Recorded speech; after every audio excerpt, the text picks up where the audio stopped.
Tonight, a motorcyclist killed following a crash on the Augusta Highway near Port Augusta. And Broken Hill's big battery gets final approval. From our 7 Spencer Golf Studios, your nightly news with John Hunt begins now. Good evening. South Australia's road toll has risen after a motorcyclist was killed on the National Highway near Port Augusta. Traffic was diverted around the scene as police investigated the cause. Edward McCarroll has more. Emergency services have attended the scene of a serious crash on the outskirts of Port Augusta, adjacent to the city's prison. The fatal crash occurring at 9:30 this morning when a car and motorcycle collided near Footner Road. Sadly, the motorcycle rider, a 65-year-old Victorian man, died at the scene. His passenger, a 59-year-old woman from Victoria, sustained serious but not life-threatening injuries and was taken to the Port Augusta hospital. The driver of the car, a 29-year-old Port Augusta woman, was also taken to the Port Augusta hospital as a precaution. Major crash investigators examined the scene while the MFS was called to the crash site to clean up leaking fuel and debris off the road. The Augusta Highway was closed throughout the day, seeing outbound traffic bank up back into the city. Diversions were put in place, creating an alternate route for motorists via Carlton Parade and Racecourse Road. The man's death is the 17th life lost on South Australian roads so far this year, and the 3rd motorcycle fatality. The road toll at this time last year was 30. Investigations into the cause of the crash will continue over the coming days. Spencer Golf farmers are being urged to monitor their livestock after 3 more cases of Japanese encephalitis were detected in the state. The disease is transmitted through mosquitoes and can affect pigs, horses and humans. PIRSA is asking farmers to reduce the risk by controlling mosquitoes on their property. Port Augusta's Renewable Energy Park has begun exporting power. Following 18 months of construction, the wind farm portion of the site has now been registered with the Australian Energy Market Operator. The exportation of energy will continue to ramp up as testing continues, with it becoming fully operational by mid-year. Meanwhile, the solar farm portion of the site is also nearing completion and is expected to export energy for the Olympic Dam mine site by July. Meanwhile, AGL and the Australian Renewable Energy Agency have committed funds towards the Broken Hill battery. The multi-million-dollar deal will ensure construction of the 50-megawatt battery begins in June, bringing more jobs to the city. Making the Silver City the renewable capital of Australia. The Broken Hill battery set to strengthen the network with final funding now in place. While it's not the biggest battery in Australia, it will be unique. This battery is special because it has advanced inverter features. So this will be the first grid-forming battery that's sitting on the grid, constantly operating in grid-forming mode with the ability to provide synthetic inertia. The project is also set to bring more jobs as well, with construction taking 6 to 8 months. The plan is to be engaged with the community and provide community jobs, not just during construction, but also we'll have to maintain and operate this battery for 20 years, so there'll be program maintenance and opportunities to continue to work with the community. The member for Parks says the city is fast becoming the renewable energy capital of Australia. It'll put Broken Hill at the centre of renewable energy for Australia, probably, with backing up Silverton with the wind and the local solar farm here at Broken Hill. AGL is hoping the inverters that will be in use will bring benefits to the region. So this is an opportunity to use this advanced inverter technology in this location to deliver grid benefits. It's quite good. Joshua Mercer, 7 Spencer Golf News. With the state election changing who is in government, Port Augusta leaders want clarity on where they stand with Labor. The Liberals had pledged to repair the city's marine infrastructure before the required equipment leaves the city. Stopping promises made to the city from sinking. With Port Augusta's marine infrastructure continuing to crumble, the promised $22 million for repairs looks to be sailing away from them. The City Council are determined to make sure the pledge isn't swept under the rug following last week's state government election. Questions we'll be asking both the member for Stewart and the member for Giles. One is that the $22 million that we were told was budgeted for and locked in for our infrastructure improvements in Port Augusta still exists and it will go ahead. Jeff Brock says he's already on the case, organising a meeting with the incoming Treasurer to ensure the project is set in stone. Stephen Mulligan. I'm allowing him to settle in first, and then I'm going to have a direct meeting with him to discuss exactly that issue and understand what the previous government committed. Was it election commitments, or is it actually in the forward estimates? The Mayor says it's vital that the work done by the prior member for Stewart is not undone, acknowledging that the restoration project is time sensitive and cannot be set back. The water infrastructure work that we were talking about, part of the 22 million, has to occur with the bridge. That equipment, while it's here, is going to save hundreds of thousands of dollars in transportation costs. Edwin McCarroll, 7 Spencer Gulf News. Still to come tonight, more pain at the pump predicted for our region, and the historic Munta mine set to be transformed into a tourism experience.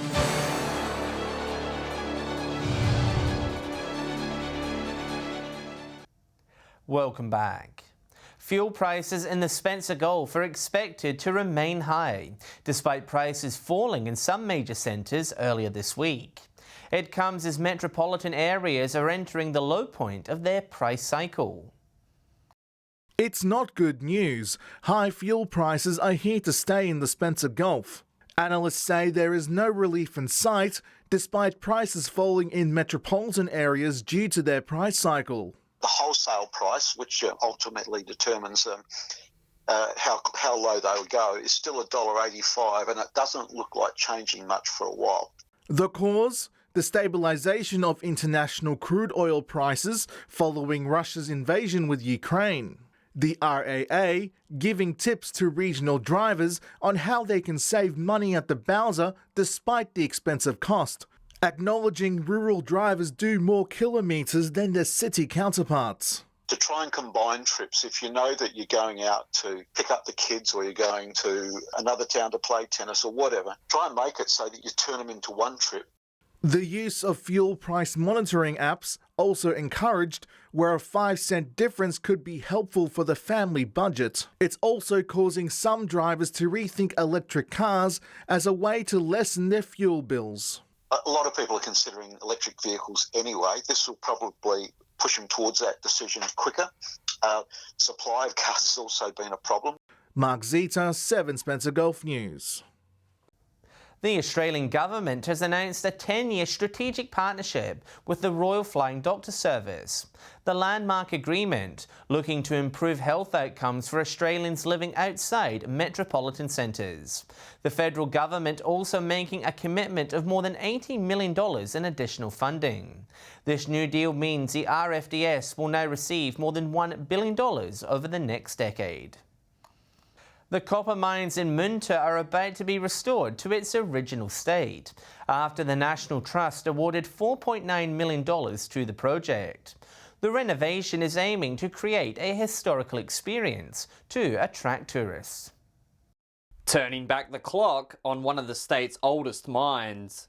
Stonemasons have begun their work building scaffolds around the Hughes engine house as they prepare to pump life back into the mine that was closed 99 years ago. The National Trust says other sites across town are being restored to create a major tourism experience. When we share the stories of Munta is how it was so advanced. Now, some of that machinery obviously has been lost, but the stories about how it worked and why it was important are what we're trying to bring back through this project. There are plans for stories to be told through the pictures of history, where old mining photos will be illuminated onto the structures. The real stories of Munta actually can't be seen because they happened underground. So we have to find ways to explain those stories.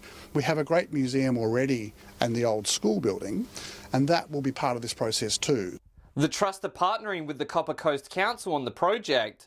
It's expected the first section will be completed by September. There's no point preserving this space and having all these wonderful items preserved that we can't get to and see and experience. Christian Komenos, 7 Spencer Gulf News. This year's Salt Festival is on the horizon as event coordinators finalise the 2022 programme. The community-focused festival set to showcase a range of different experiences for locals and visitors to enjoy. The 2022 Salt Festival is just around the corner. With just a few weeks left until opening night, organisers are adding final touches to the program. Salt's a 10-day festival. It happens across the southern Eyre Peninsula, so in the communities of Port Lincoln, Cummins, Tumby Bay, Coffin Bay and everywhere in between. Across the 10 days there's heaps of different events. This year's festival promising a range of new events along with the return of some old favourites. So we've got a heap of different events this year. So we've also got our festival favourites, so Songwriters in the Round and the Salt Stage. And then we've got heaps of workshops, theatre shows, cabaret, comedy, the whole lot. One of the highlights will see Australian singer-songwriter George Ellis perform on the Salt Stage. The 18-year-old South Australian, best known for her debut song Circles, which won Triple J's Unearthed High School competition. Yeah, we've got some really big artists coming over this year. So for Salt Stage, we've got George Ellis coming, and Kings and Associates, No News, and then some local bands. So that's going to be a really, really fun night. The festival will begin on the 22nd of April, with tickets now able to be purchased online. Yeah, so a heap of the tickets are already online. There's still more to come, but tickets are online at saltfestival.com.au. Henry Millick, 7 Spencer Golf News. Stay with us. A European artist set to celebrate Port Pirie women, and Port Lincoln's cricket stars recognised for their productive season.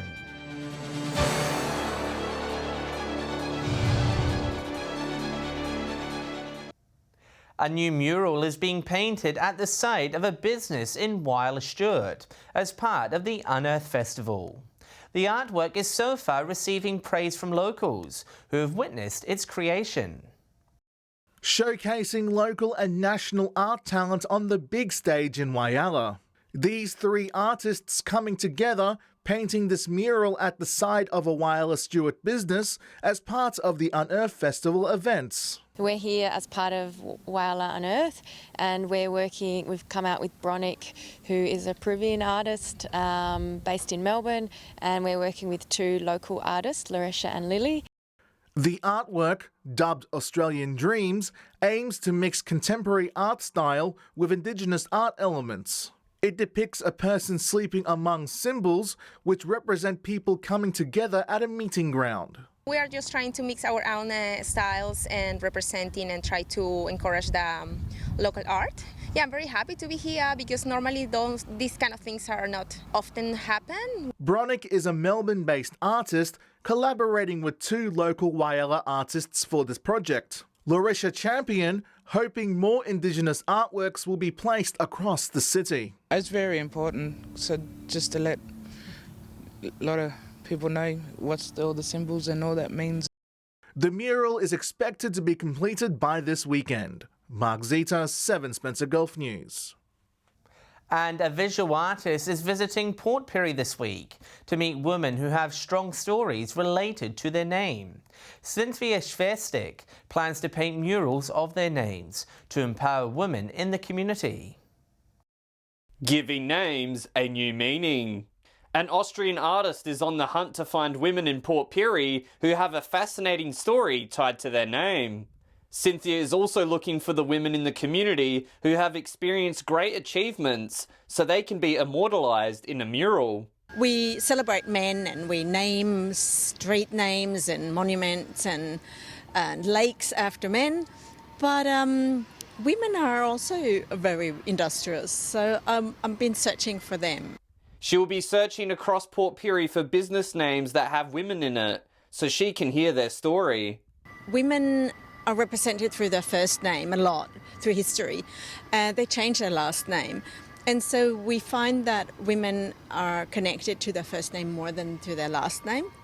Her mural will eventually be a set of names overlapping each other in different fonts and colours. Found images that are found in the street and on shop fronts, and then I put them together into a mural. It's actually quite pleasing. The piece is expected to be completed in May, where it will be on display at the Port Pirie Regional Art Gallery. Christian Comanos, 7 Spencer Golf News. At-risk youth in Broken Hill will receive extra support to get their lives back on track. The federal government awarding the Backtrack Network more than $1 million in funding as part of the Safer Communities Fund. Member for Parks Mark Coulton says the network is a fantastic initiative that provides at-risk youth with essential skills. Port Lincoln's Cricket Association has held its presentation night, rewarding the league's best players for their efforts this season. The night also saw guest speaker Rodney Hogg share cricket stories ahead of this weekend's grand final. A night that rewarded some of the best cricketers on the Eyre Peninsula for their performances at the crease. From rising stars through to the Team of the Year, the awards ceremony focused on those who made a difference during the season. The newest pair of Life members saying it's important to nurture junior cricketers. I think one of the biggest challenges is participation, so we just need to really retain our numbers we've got a good junior base, but we just need to retain those guys and girls through to senior cricket and keep the standard. Both Ben Smith and Craig Reedy recognised for their long-time commitment to the sport. It is very rewarding. After a lot of years of playing cricket, it is great to see that the association acknowledges your efforts. The night also seeing guest speaker and former Test cricketer Rodney Hogg sharing the stories of the 1979 Australian cricket team. But the attention was on Andrew Frick, who took out the night's biggest award, claiming his third MVP title. Yeah, it's been a different season and capped it off last night personally with the MVP, which is something I'll look back on in years to come. Fricky's season saw him finish as the leading wicket taker, claiming 21 scalps, along with scoring a league high of 456 runs. Tasmans will face Charlton this Saturday in the grand final. Henry Millick, 7 Spencer Golf News. Stay with us after the break. We'll preview that big match in Port Lincoln. And Ruby Kemain will join us with the weekend weather forecast.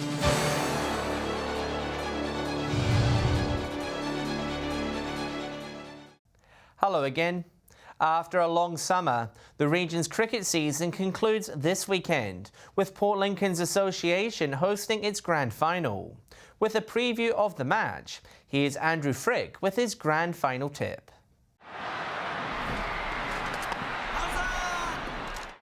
Welcome to this week's Port Lincoln Cricket Tips, and it's grand final week here in Port Lincoln, and it's going to be a really good weekend for cricket. First up in the B grade is Charlton and Waybacks. Charlton have been the form side all year. Waybacks snuck into the 4 and have got the job done so far, but going to tip Charlton to avenge for last season's loss. In the A grade, a huge match, Tasman's into another grand final. This year they're up against Charlton, which is a little bit of a surprise, but in their 100th year, Charlton have played will play in all 5 grand finals. Going to tip my boys Tasman to get over the line though, what should be a really good game of cricket. Thanks for listening to Port Lincoln Cricket Tips. See you on Saturday. Time now to check what we can expect weather-wise over the weekend. With all the details, it's good evening to Ruby Kemain. Thanks, John, and good evening to you and our viewers. We've finally reached Friday. I'm sure many are in need of a good break this weekend. From 3 p.m. today, Port Augusta reached 25. Whyalla and Port Lincoln both hit 21 degrees. Woodna was 24 degrees, 21 in Kadina. Adelaide and Broken Hill topped 23, a high of 26 degrees in Port Pirie, and Cooper Pedy had the region's top of 28 degrees. Taking a look at the satellite image now, bright clouds streaming over far northern South Australia, where the trough is producing showers and storms. Low cloud clearing over the coast with cool onshore winds is only bringing the odd light shower. Clear elsewhere under a broad high pressure system. Moving on to tomorrow's weather outlook now, and we'll start with the Gulf waters. Winds 15 to 20 knots, seas 1 to 1.5 metres, and south to southwesterly swell between 1 to 1.5 metres. Port Lincoln mostly sunny and 24, Cleve a sunny 26 degrees, Woodna to reach a top of 29, Whyalla 27 and sunny, Port Augusta 30 degrees, Kadina a top of 28, Port Pirie a sunny 30 degrees, Clare 27 and Broken Hill a max of 29. Taking a look further through the week now, 30 degrees in Kadina, Whyalla and Adelaide on Sunday, 32 in Port Pirie, a degree warmer in Woodna, Port Augusta and Cooper Pedy, Port Lincoln and Broken Hill 28. Looking at the start of a new week with mostly sunny conditions on Monday, 29 degrees in Broken Hill and Port Pirie, Port Augusta and Woodna both 30, Cooper Pedy will have the high of 33, while Port Lincoln will have the low of 23 degrees, Adelaide a top of 27. On Tuesday, Broken Hill will be sunny and 28, 28 degrees also in Port Augusta and Woodna, 25 degrees in Kadina and Whyalla, Port Pirie 27, Adelaide set for a top of 24, 22 in Port Lincoln. And that's all the weather from me for tonight. It's back to you, John. Thanks, Ruby. And that's the local news for tonight and the week. Just a reminder, you can follow us on social media at our Facebook, Twitter and YouTube pages. I'm John Hunt, thanks for your company. I'll have updates later, and Ruby Kamane will be with you in this chair on Monday at 7 p.m. Have a great weekend. Good night.